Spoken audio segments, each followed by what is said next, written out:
wabarakatuh. Waalaikumsalam warahmatullahi wabarakatuh. Yang terhormat Ibu Kepala Sekolah SD Negeri 038 Penajam, yang saya hormati rekan guru, ibu-ibu guru SD Negeri 038 Penajam yang luar biasa hebat. Pertama-tama marilah kita panjatkan puji syukur kehadirat Allah Subhanahu wa Ta'ala, karena pada hari ini kita masih diberikan kesehatan untuk berada di ruangan ini. Tak lupa serta salawat kita curahkan kepada Nabi besar Muhammad SAW. Semoga di akhir zaman kelak kita mendapatkan syafaat beliau. Amin amin ya rabbal alamin. Bapak Ibu guru yang saya hormati, untuk kesempatan ini saya berterima kasih karena meluangkan waktunya berhadir di tempat ini. Kemudian izinkan saya menyebarkan pemahaman dan penerapan pengalaman budaya positif. Jika berbicara tentang budaya positif, pastilah di benak kita ada pendapat. Bagaimana menurut baik, silakan Ibu Erna. Menurut Bu Erna sendiri, budaya itu apa yang ada di benaknya? Silakan disampaikan. Menurut saya budaya itu kebiasaan. Oke, baik, terima kasih Bu Erna. Budaya, betul sekali bahwa budaya itu adalah kebiasaan. Nah, di sini kita akan berbicara tentang budaya positif. Budaya positif berarti kebiasaan positif sudah pastinya sesuatu hal yang baik. Jadi budaya positif yaitu disiplin positif, nilai-nilai kebajikan, kebutuhan dasar manusia, posisi kontrol, keyakinan kelas, dan segitiga restitusi. Bapak Ibu, kita lihat apa itu disiplin positif. Disiplin artinya belajar. Disiplin mengacu pada disiplin diri yang memiliki tanggung jawab terhadap apa yang dilakukannya berdasarkan nilai-nilai yang diyakini. Disiplin positif merupakan salah satu cara penerapan disiplin yang bertujuan untuk menumbuhkan kesadaran serta memberdayakan peserta didik tanpa imbalan atau penghargaan atau reward, ancaman atau hukuman. Sebagai pendidik, tujuan kita adalah menciptakan peserta didik yang memiliki disiplin diri sehingga mereka berperilaku mengacu kepada nilai-nilai kebajikan universal dan memiliki motivasi intrinsik dalam perubahan perilaku ke arah yang lebih baik. Kebajikan, nilai yang disepakati bersama lepas dari suku bangsa, agama, bahasa maupun latar belakangnya. Profil pelajar Pancasila yang pertama yaitu beriman dan bertakwa kepada Tuhan Yang Maha Esa dan berakhlak mulia, berkebinekaan global, gotong royong, mandiri, kreatif, dan bernalar kritis. Kemudian Ibu Primarius program toleransi, rasa hormat, integritas, mandiri, menghargai, antusias, empati, keinginan tahuan, kreativitas, kerjasama, percaya diri, dan komitmen. Selanjutnya adalah keterampilan hidup atau life skill. Dapat dipercaya, lurus hati, pendengar yang aktif, tidak merendahkan orang lain, dan memberikan yang terbaik. Kebutuhan dasar manusia, yang mana yang kebutuhan dasar manusia di sini adalah segala sesuatu yang kita lakukan untuk mendapatkan apa yang kita inginkan. Seluruh tindakan yang kita lakukan memiliki tujuan tertentu, dan semua usaha terbaik yang kita lakukan adalah dalam rangka agar kebutuhan dasar kita terpenuhi dengan baik. Dasar manusia itu apa saja sih? Yang pertama adalah bertahan hidup. Bertahan hidup di sini yaitu termasuk makanan, pakaian, tempat tinggal, keamanan, kesehatan. Kemudian rasa kasih sayang dan rasa diterima. Di sini termasuk rasa diterima, dipedulikan, berbagi, kerjasama, menjadi bagian dalam kelompok. Kemudian penguasaan meliputi harga diri, keinginan untuk dianggap, memimpin, berprestasi, diakui, dan didengar. Kebebasan meliputi dari mandiri, memiliki pilihan, mencoba hal baru, mampu mengendalikan arah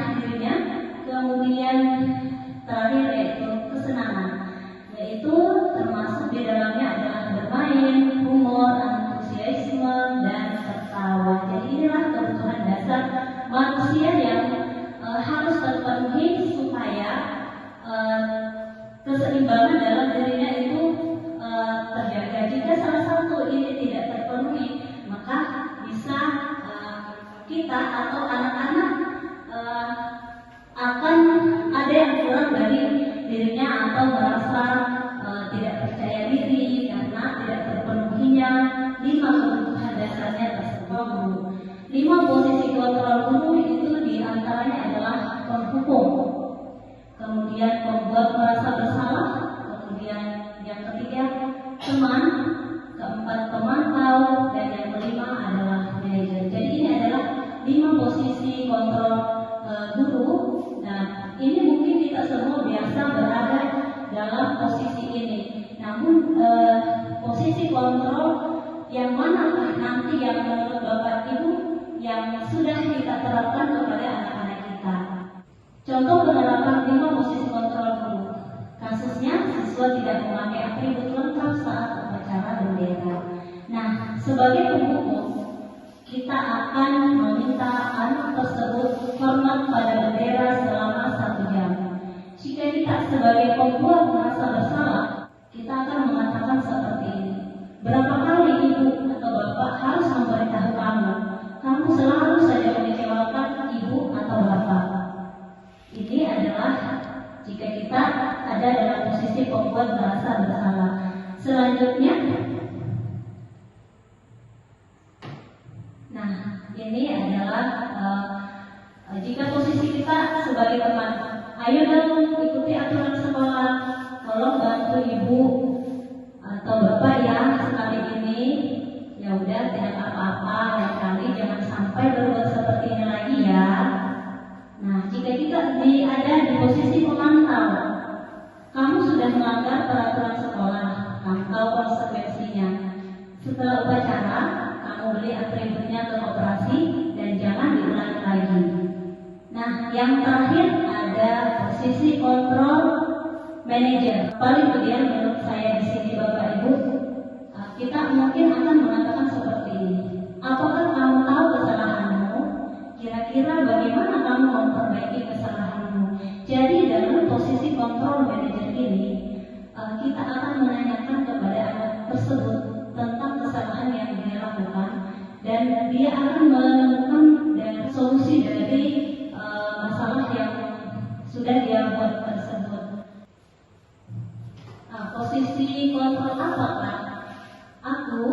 Nah, sekarang Bapak Ibu silakan diamati. Saya kecewa sekali dengan kamu.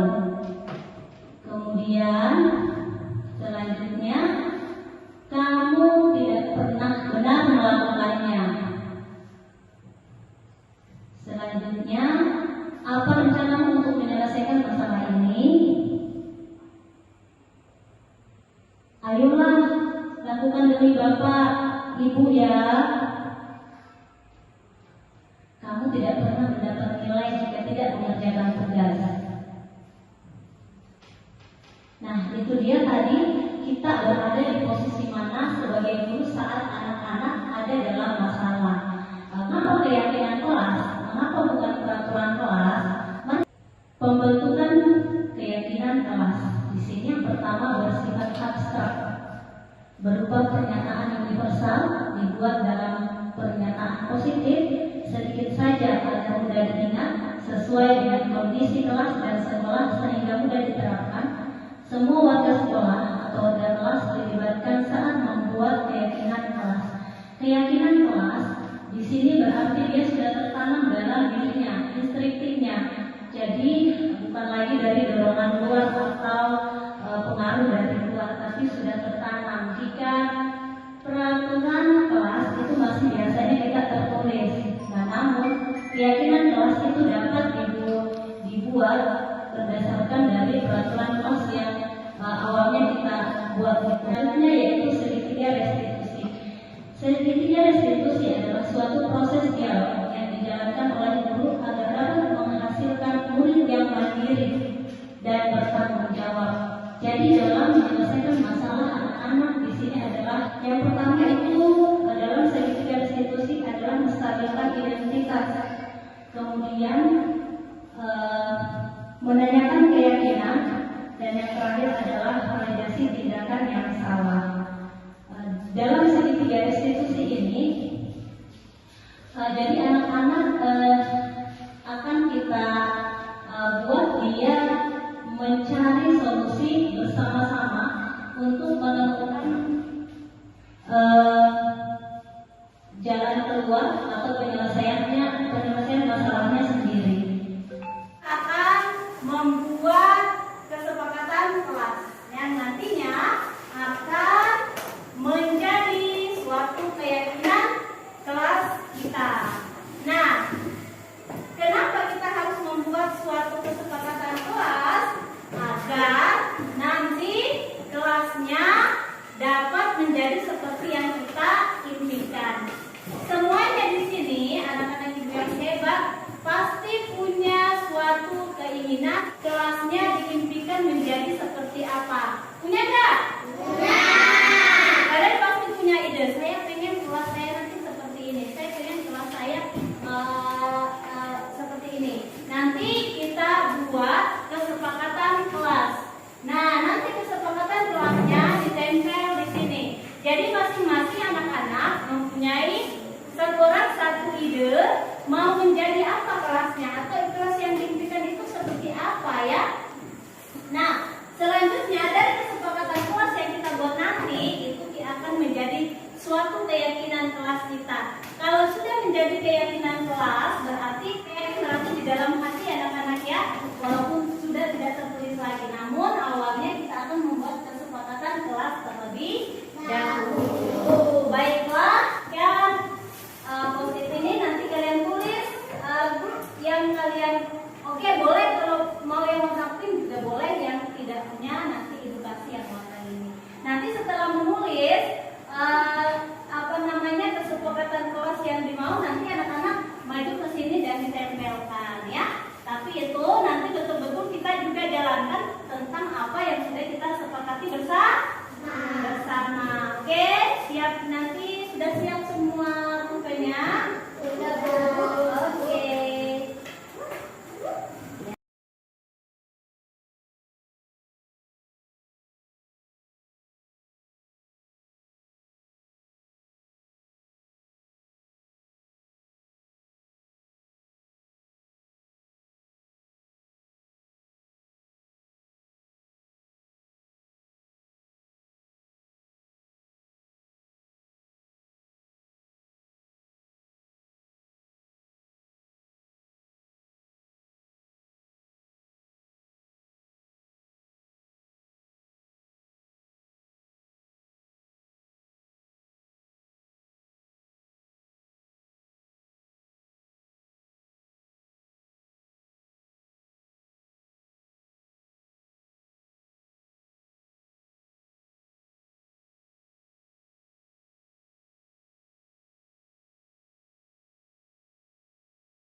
Assalamualaikum warahmatullahi wabarakatuh. Perasaan saya sangat senang saat membuat keyakinan kelas. Semoga keyakinan kelas ini bisa tercapai dan bisa menjadi bersih dan bagus. Perasaan saya setelah membuat keyakinan kelas, saya sangat senang. Semoga kalian bisa tercapai dan kelas 3D semoga bisa menghargai dan saling menyayangi. Assalamualaikum warahmatullahi wabarakatuh. Saya sangat senang membuat keyakinan kelas.